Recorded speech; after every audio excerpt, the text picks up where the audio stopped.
आशा करता हूँ आप सब बहुत अच्छे होंगे। मेरा नाम है सिद्धांत अग्निहोत्री। स्टडी ग्लोस पे आपका बहुत बहुत स्वागत है। सुबह सुबह उठा तो बहुत ही दुखद खबर मिली दोस्तों। मॉस्को पे, रशिया पे एक बहुत बड़ा अटैक हुआ है, बहुत बड़ा हमला हुआ है। और ये हमला किया है आईसिस ने, इस्लामिक स्टेट ने। और इस हमले में टोटल 60 लोगों की जानें गई हैं। 60 से ज़्यादा लोगों की जानें गई, और भी जाने, ये आंकड़ा और भी बढ़ सकता है माइंड यू। 145 लोग घायल हैं, ठीक है। और ये पूरा का पूरा हमला आईसिस ने रिस्पॉन्सिबिलिटी ले ली कि हाँ भैया हम इस हमले में शामिल थे। अब बड़ी बात यह है कि जस्ट अभी व्लादिमीर पुतिन इलेक्ट होके आए हैं, तो जैसे ही व्लादिमीर पुतिन इलेक्ट होके आए हैं तो ये हमको हमला देखने को मिला। अब इसका रीज़न क्या हो सकता है? देखिए, एक तो मैं आपको थोड़ा डायनेमिक समझा दूँ। जो आईसिस मेनली सीरिया में ऑपरेट करता है, इराक में ऑपरेट करता है, आपको पता ही है। लेकिन खैर उस पूरी दुनिया में ही हमले करते रहता है वो। अब जो व्लादिमीर पुतिन हैं, जो सीरियन वॉर है ना, उसमें वो बशार अल असद को सपोर्ट करते हैं, ठीक है। सपोर्ट है बशार अल असद को।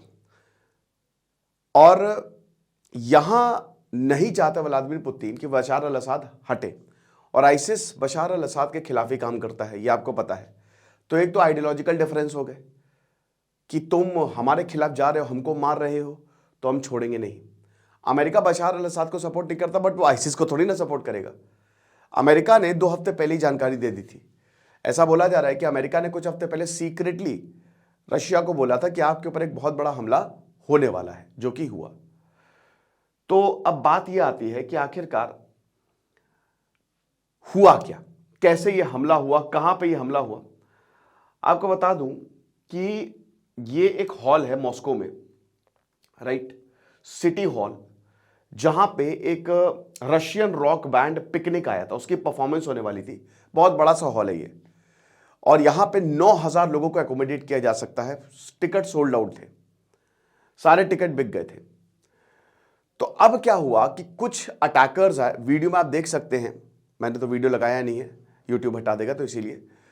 तो वीडियो में आप देखेंगे कि कैमोफ्लेज, मतलब मिलिट्री की यूनिफॉर्म में है, उनके पास ग्रेनेड्स थे, उनके पास राइफल्स थे, और उन्होंने बस शूट करना शुरू कर दिया, ठीक है। मतलब उन्होंने हमला करना, जैसे 26/11 अटैक हुआ था ना, एकदम वैसे ही, कि बस आतंकवादियों ने हमला करना शुरू कर दिया। जैसे ही लोगों को पता चला, लोग भागे, अफरा तफरी हो गई, लोग एक दूसरे मतलब निकलने की कोशिश की, तो वहां पे और भगदड़ मच गई, कुछ लोग कुचल के ही मर गए। जो गार्ड्स थे, अब आप बोलेंगे सिक्योरिटी नहीं थी, जो गार्ड्स इनको पहले ही मार दिया था। और सबसे बड़ी बात, गार्ड्स के पास गन्स नहीं थी। देखिए, रशिया में इस तरीके के हमले होते नहीं हैं, पहली बात। 2015 में आईसिस ने हमला किया था, प्लेन उड़ा दिया था, 224 लोग मारे गए थे, ठीक है। 2002 में चेचन्या ने, जो चेचन्या फाइटर्स थे, उन्होंने 934 रशियंस को किडनैप कर लिया था, बोला कॉकोजियन रीजन से निकलो। अभी रशिया ने कॉकोजियन रीजन में कुछ स्ट्राइक्स की थी, जिसमें आईसिस के आतंकवादी मारे गए थे। तो हो सकता है वहां का भी बदला हो, लेकिन बड़ा सवाल यह है कि सिक्योरिटी क्यों नहीं थी? होनी चाहिए सिक्योरिटी। कोई जो सिक्योरिटी गार्ड्स थे, उनके पास बंदूक ही नहीं थी, कैसे लड़े कोई? क्या कोई सिक्योरिटी चेक नहीं हुआ? आसानी से कैसे घुस गई ये हॉल में? दूसरा सवाल, रशिया जैसे देश में कैसे आसानी से ये घुस सकते हैं? कोई तो सिक्योरिटी चेक होगा। बंदूक थी, राइफल्स थी, कैमोफ्लेज में थे, तो फिर भी आईडी कार्ड्स की चेकिंग होनी चाहिए। पूरा का पूरा सिस्टम काम करता है। व्लादिमीर पुतिन ऐसे तो बहुत ज्यादा बोलते हैं कि आतंकवाद को खत्म कर देंगे, ये कर देंगे, वो कर देंगे, लेकिन ऐसा दिख तो रहा नहीं है। ये चीज है। तो अभी इसकी जांच चल रही है। और उसके बाद आपको बता दूं कि जब हमले के बाद पूरे हॉल में आग लगा दी, उसे और दिक्कत हुई, तो पूरे हॉल में आग लग गई। अभी क्या बताया कि उसमें और भी लोग फंसे हो सकते हैं, काफी बच्चे भी इसमें थे जो मारे गए हैं। और valley of one gun fires हमको देखने को मिली है। यहाँ पे एक जो चश्मदीद है वो बताते हैं कि हम बैठे हुए थे, हम शो देख रहे थे, और एकदम से हम देखते हैं कि आवाज़ आती है, और अब हर तरफ अफरा तफरी मच जाती है, लोग भागना शुरू करते हैं, ठीक है। लोग दाएं भागते हैं, बाएं भागते हैं, बट उनको कोई रास्ता नहीं मिल पाता ताकि वो एग्जिट कर पाए, ठीक है। जो रशियन मीडिया है वो ये दिखा रहा है, वीडियो चला रहा है कि जो मैन है उनके पास असॉल्ट राइफल है, ठीक है। उससे वो लगातार पॉइंट ब्लैंक रेंज पे शूटिंग कर रहा है, यानी कि ट्रेन्ड असैसिन्स थे। रशिया ने बोला है, अच्छा अब ये भी देखिए पॉलिटिक्स, कह रहे यूक्रेन का इन्वॉल्वमेंट है, और अगर यूक्रेन का इन्वॉल्वमेंट रहा तो हम उनको खत्म करेंगे, मारेंगे, वी विल हंट डाउन। अब यूक्रेन, व्लादिमीर ज़ेलेंस्की बोला कि भाई ये सब बकवास बात है, हम ऐसा कुछ भी नहीं करते। पूरी दुनिया इसको कंडेम कर रही है, बोला कि बकवास बात है, हमने ऐसा कुछ भी नहीं किया, हमारा कोई भी ऐसा इन्वॉल्वमेंट नहीं है, तो ज़बरदस्ती हमको ना घसीटा जाए। अब यहां जो Islamic State group, Amaq news agency, उन्होंने कहा है, मतलब इस्लामिक स्टेट ग्रुप ने कहा है, आईसिस ने कहा है कि भाई देखिए क्रिश्चियंस जो हैं वो ज़्यादा गैदर हुए थे मॉस्को के आउटस्कर्ट्स पे और इसीलिए हमने हमला किया, समझ रहे हो? और हमारा हमला सीधा क्रिश्चियंस के ऊपर है, इनफिडल से काफिर है तो हम उन पर हमला करेंगे।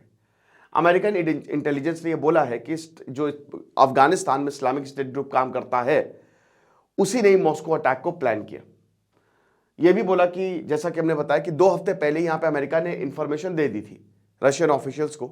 अभी और बड़ी बात है, जब रशियन ऑफिशियल्स को इंफॉर्मेशन थी, जब व्लादिमीर पुतिन को इंफॉर्मेशन थी कि आपके ऊपर हमला, मतलब आपके शहर पे, Moscow is the capital of Russia, सबसे बड़ा शहर है, वहां पे हमला होने वाला है, तो फिर क्यों सिक्योरिटी बढ़ाई नहीं गई? क्रिश्चियंस को ये टारगेट करते हैं लगातार, ठीक है, ये करते रहे हैं। जैसा कि हमने बताया कि अक्टूबर 2015 में भी इसी तरीके का हमला हुआ था, इसी तरीके का अटैक हुआ था जब 224 लोग मारे गए थे, ठीक है ना।